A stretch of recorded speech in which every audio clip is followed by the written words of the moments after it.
আপনাদের সদবগতির জন্য জানাচ্ছি যে 21 ডিসেম্বর তারিখে আমাদের অত্র মামলার বাদীনি মোসাম্মদ রুবাইয়া জাহান বগুড়া সদর থানায় উপস্থিত হয়ে একটা এজাহার করেন। তিনি এই মর্মে এজাহার করেন যে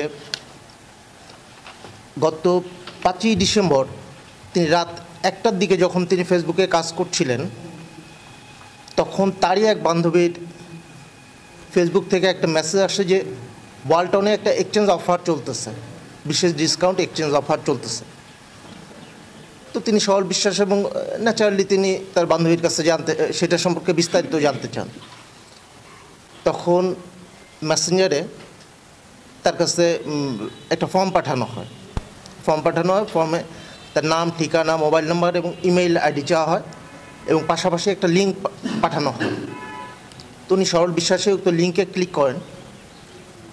ক্লিক করার কিছুক্ষণ পরেই তার কাছে একটা ওটিপি আসে এবং অপর প্রান্ত থেকে তার কাছে সেই ওটিপিটা জানতে চাওয়া হয় এবং সেক্ষেত্রেও তিনি সরল বিশ্বাসে সেই ওটিপিটা তাকে কাউন্টার পার্টকে দিয়ে দেন। উম্মে সুমাইয়াকে তার ওটিপিটা শেয়ার করেন। তার কিছুক্ষণ পরেই তার ইমেইলে একটা মেসেজ আসে যে তিনি তার ফেসবুক অন্য কেউ লগ ইন করেছে এবং তিনি অটোমেটিক্যালি তার ফেসবুক থেকে লগ আউট হয়ে যান। তারপরে তিনি অনেক চেষ্টা করেও আর ফেসবুকে আর ঢুকতে পারেননি বা লগ ইন করতে পারেননি। তার ফেসবুক ব্যবহার করে তার বিভিন্ন আত্মীয় স্বজন এবং প্রতিবেশীদের কাছে তিনি বিপদে পড়েছেন বা তিনি সমস্যায় পড়েছেন মর্মে আর্থিক টাকা পয়সা চাওয়া হয় এবং কেউ আসলে আমি একজন উদ্যোক্তা। আমি বিভিন্ন সময় কাজ করি। হঠাৎ করে রাত 1টার দিকে আমার বান্ধবীর ফোন থেকে মেসেজ আসে যে ওয়ালটনে এরকম অফার দিছে, তো তুই যদি নিতে চাস তাহলে রেজিস্ট্রেশন করতে পারিস। তো বান্ধবীর আইডি দেখে বিশ্বাস করছি।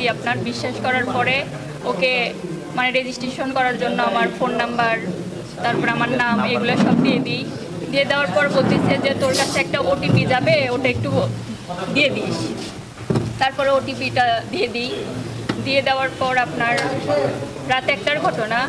তারপরেও আমি ফেসবুক যেতে পারছিলাম। ঠিক বিকেল 4টার পর থেকে আর যেতে পারিনি।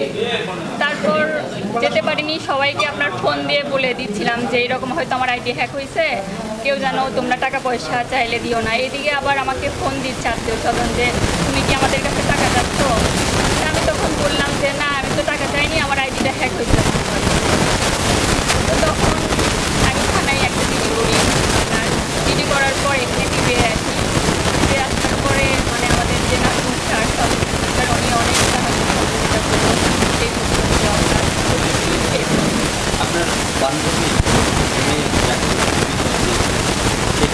ওর আইডিটাও হ্যাক করে আমার আইডিতে মেসেজ পাঠাচ্ছে। ওর আইডিটাও